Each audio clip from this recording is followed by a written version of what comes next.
I want to talk about something that behavioral scientists call the isolation effect, Yeah. also known as the von Restorff effect. But it's this idea that we, as people, we're hardwired to notice things that are different. And this goes, way back to our ancient ancestors when, they'd get up in the morning, they'd stick their head out of a cave, they'd scan the horizon. And if everything looked the way it did the night before, the day before, that was a good thing, right? You felt safe, you felt comfortable. But Yeah. if something were different, as you were scanning the horizon, if something new were there, or if something had been removed, that could present a threat. And back in those days, the days of our ancient ancestors, that could be a real life or death threat.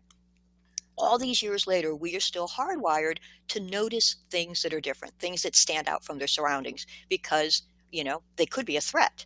Uh, Mm. Often these days they're not, but we're still very attuned to anything that is different. So it's why, like if you go to a landing page and there's something off on the side, some ad on the side that's moving, the movement pulls our pulls our eye away. So that's Yeah. not a good thing. You want people on the landing page. You don't want them looking over here.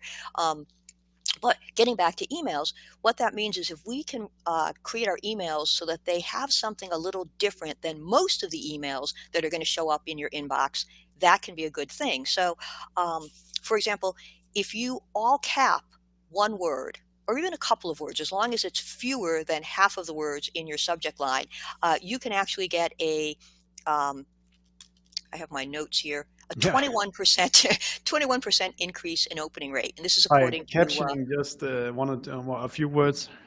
yeah, just make That's all funny. caps using Yeah, all yeah, yeah, capital yeah. letters for one or two of the words, 21% increase in opening rate. If you put one or two of the words inside of brackets or parentheses, Mm. right, that can get you a 28% increase in opening Yeah. rate. If you lead with a number, if the first thing in your subject line is a number, but using the actual numerals, don't spell it out, use the number nine, don't Yeah, write yeah, yeah, yeah. N-I-N-E, right?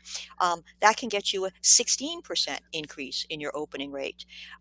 Even emojis, and a lot of times in B2B, we think, oh, emojis are way more consumer focused, but Yeah. uh, there are successful use cases for emojis in B2B that can get up to a 28% increase in opening rates. Mm. Things like a calendar icon or a hourglass icon, things, speaking to urgency. But what all of these things have in common is they're using the isolation effect. Most people don't use an emoji, don't use brackets, don't have a number at the beginning of their subject line, don't all cap a word or two. And because of that, those are the things that stand out.